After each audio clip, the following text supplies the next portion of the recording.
We're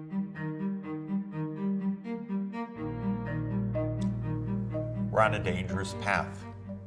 Humanity is emitting greenhouse gases, changing the climate, and threatening ourselves and other species and future generations in many, many very dangerous ways. We need to respond to this challenge. We use two terms to reflect two different ways of responding, both of which are important. One term, mitigation, means to reduce what we're doing that's causing the climate to change. So we want to mitigate climate change by reducing the anthropogenic or human-caused emissions of greenhouse gases. The other term that we use is adaptation.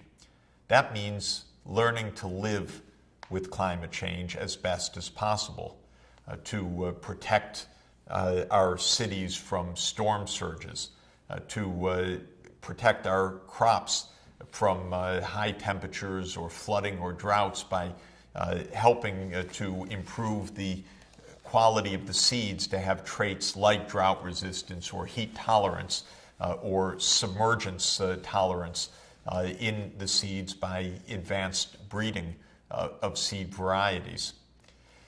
There's a limit to how much we can adapt, because if the changes are so dramatic that sea levels rise several meters, that the food supply is profoundly threatened by high temperatures and mega droughts and loss of soil moisture, we're not going to be able to keep up with that under any circumstance.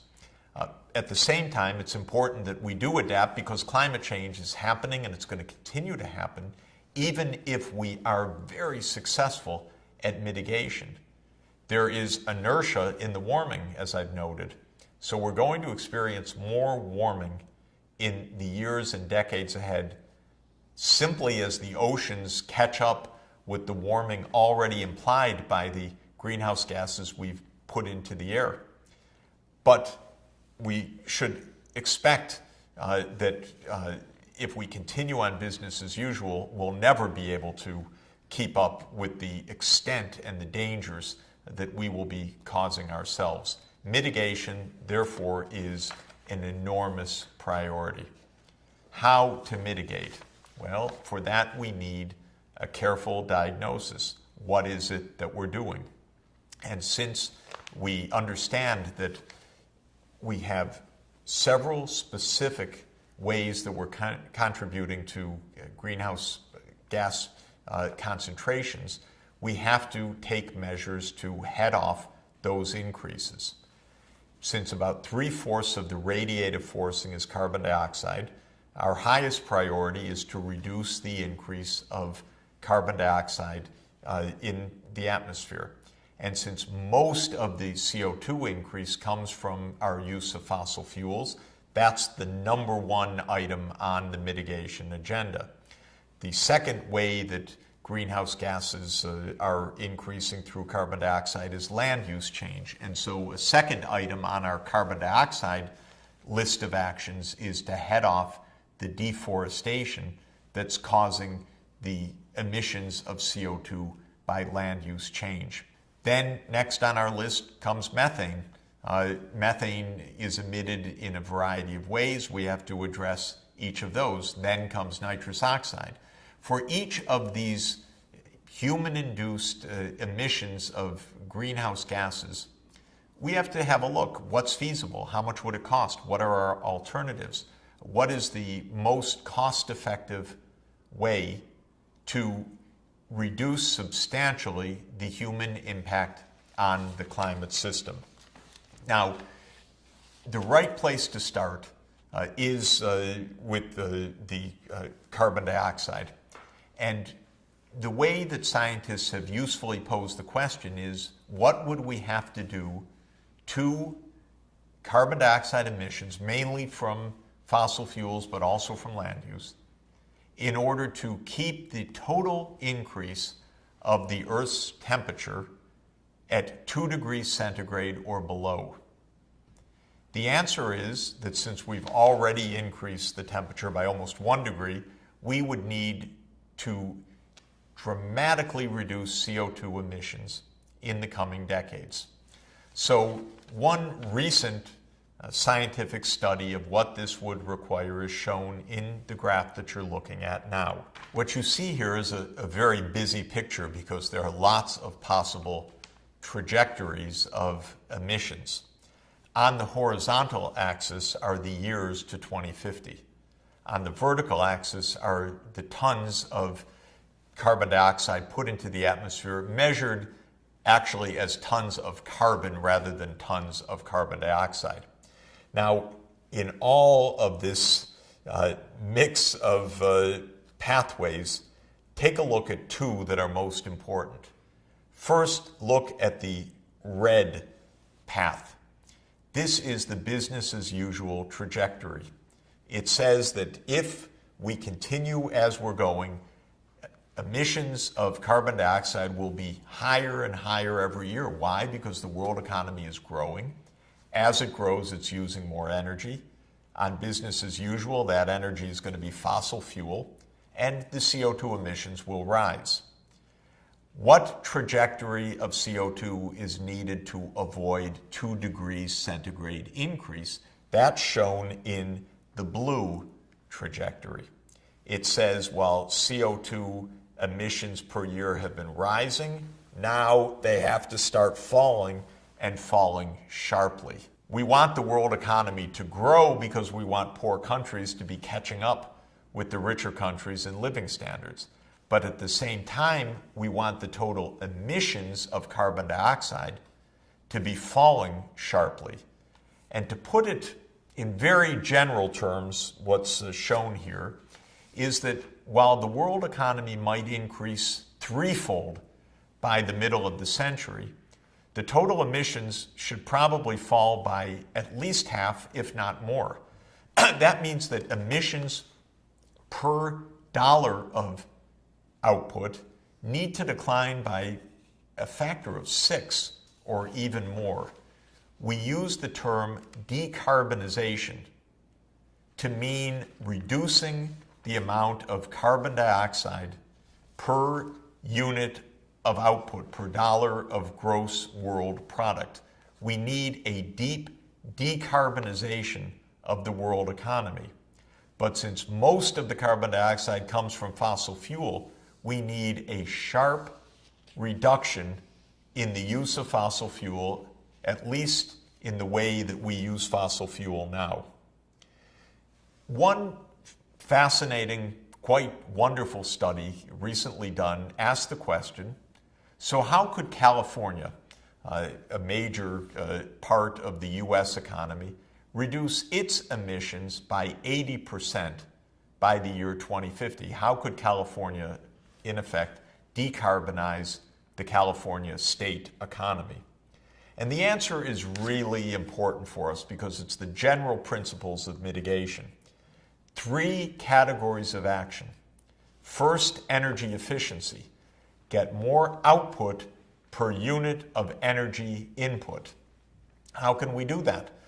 Through more efficient appliances, for example.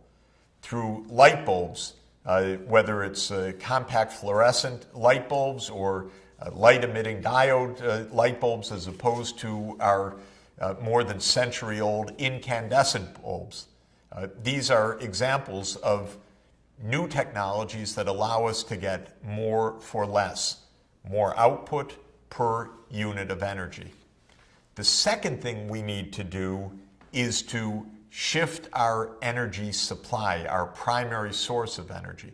Instead of using coal, oil, and gas, all of which emit CO2, we need to use wind or solar power or other low-carbon technologies. The third category of action is to take parts of the economy where we now use fossil fuels other than the electricity sector, convert those other sectors to electricity, and then run those new electrified sectors of the economy on electricity produced by low-carbon energy sources. So what do I mean? Well, take the case of automobiles with internal combustion engines. We know that those automobiles, instead of running on internal combustion of petroleum can run on electricity. In fact, they can do a lot of really clever and smart things for a very safe and comfortable ride as electric vehicles. And those electric vehicles need to be charged. You plug them into a power source. And if the power source itself is a low carbon energy producing the electricity, for instance, wind farms that are used to charge the automobiles, then we have a dramatic reduction of carbon emissions coming from automobile use. And so by electrifying the fleet of automobiles and charging that electric fleet on a clean energy grid, we could have a dramatic reduction as well. So the point is a three-part process: energy efficiency, low carbon energy sources running our electricity grid, and electrification of parts of our economy, automobiles or home heating or industrial processes, shifting from local uses of fossil fuels in the gas tank or in the factory or in the boiler at home, and shifting that to electricity that is on a grid of clean electricity. Well, what's an example of clean electricity? It's electricity that comes from photovoltaics, for example, or so-called concentrated solar thermal. Both are technologies that take solar energy and convert the solar energy to electricity. Photovoltaics does it directly by the solar energy hitting certain kinds of materials that then release electrons and create an electron flow, the photovoltaic effect. First described, by the way, in its basic science by Albert Einstein in 1905, or by taking the solar energy, reflecting it in mirrors, and heating water to a boiling point, and then using the steam to turn a steam turbine and thereby producing electricity. Either way, you get electricity without fossil fuel and without carbon dioxide. And of course, we have many potential ways to produce large amounts of electricity. It could be solar power, it could be wind turbines, which have come down so much in cost that in many parts of the world, the windy places, they're already cost competitive with fossil fuel generation. It could be geothermal energy, where along tectonic zones where you can tap into the heat within the earth, within the mantle, it's possible to generate a lot of heat, which is used to boil water, turn steam turbines, and produce electricity, as is done, for instance, in Iceland, or now increasingly in the Rift Valley of East Africa. Or, more controversially, you can produce electricity with nuclear power. Electricity produced in a nuclear power plant does not create carbon dioxide emissions. It creates other risks, fissile material that could potentially be used for weapons, or the risks of terror, or the risks of meltdowns or disasters such as hit Fukushima in Japan during their recent earthquake, or Chernobyl because of mismanagement of the power plant in Ukraine back in the mid-1980s. But nuclear power already supplies a significant part of the electricity in many parts of the world, and it is essentially a zero-carbon electricity supply. And so if we can move to a clean electricity grid, not dependent on fossil fuels, then we can also move to what you see here, an electric vehicle. There are many, many new models coming. Batteries are being improved. Technology is being improved. Electric vehicles happily can be a lot smarter than internal combustion engines, because a car running on electricity can also run on a lot of smart systems as well. Rather than the mechanical power, it's electric motors linked to sensors and even to self-driving vehicles, as of we know are being very actively explored and pursued by companies such as Google. And so the chances of better transport and cleaner transport, better home heating and ventilation through smart buildings and through smarter electrification rather than using furnaces and boilers, make it possible to envision a very, very steep decline of CO2 emissions.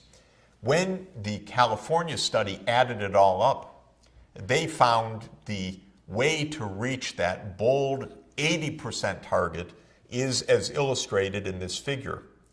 The baseline emissions are the line at the top, showing that CO2 emissions are on the rise in California because of the growth of the economy. The preferred mitigation trajectory is the downward sloping line at the bottom of the curve. And the gap is explained by all of these ways of reducing CO2 emissions. The light blue zone shows the reductions of emissions coming from energy efficiency. The dark blue zone shows the reduction of emissions coming from decarbonizing the energy sources used to produce electricity.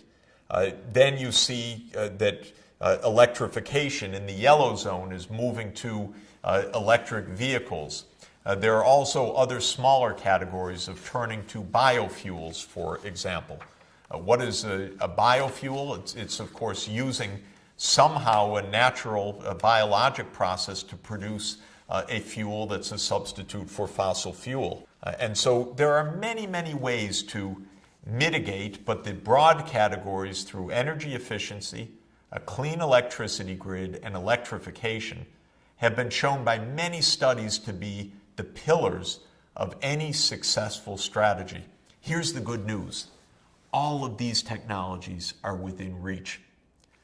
All of them have potential ability for large scale. There are solutions, in other words, that are within reach, and we're going to look at some of those solutions shortly, at what can be done in different parts of the world to make a very large correction in this dangerous path that we've been on. Now, there's one more idea around. I'm not an advocate at all. Many people are very worried about it, though a few scientists are very excited. It is the Band-Aid approach, shown here with the planet, with the Band-Aid on top of it. It's called geoengineering. The idea is, well, maybe we won't really stop the carbon emissions, but we can find other things to do to compensate for the effect. One idea, it's an actual idea, though I find it very frightening, is that while the carbon dioxide's warming the planet, we would put up particles into the air, sulfate aerosol particles, that would dim the sunshine and actually cool the planet to offset what we're doing with the carbon dioxide. Feed the air with one poison, and the idea would be, well, let's add another poison to kind of compensate. The problem is it doesn't really compensate. It most likely adds some significant dangers. It doesn't stop the increase of CO2. It doesn't stop the acidification of the oceans. It doesn't stop the changing patterns of precipitation. Indeed, it would have highly uncertain and potentially very, very dangerous effects. But I think that the Band-Aid approach is what it is. If the bleed is so dangerous that it threatens life itself and well-being on the planet, a Band-Aid is probably not an adequate response. And in this case, I think we should look for what's within reach, what our technologies are telling us. We could deeply reduce carbon dioxide emissions by taking similar steps on methane and nitrous oxide and fertilizer use in landfills and in other areas. Turn that curve of greenhouse gas emissions sharply lower, help keep the planet below the 2 degrees centigrade rise. It's possible, but time is running out. So let's look at how we can accelerate progress.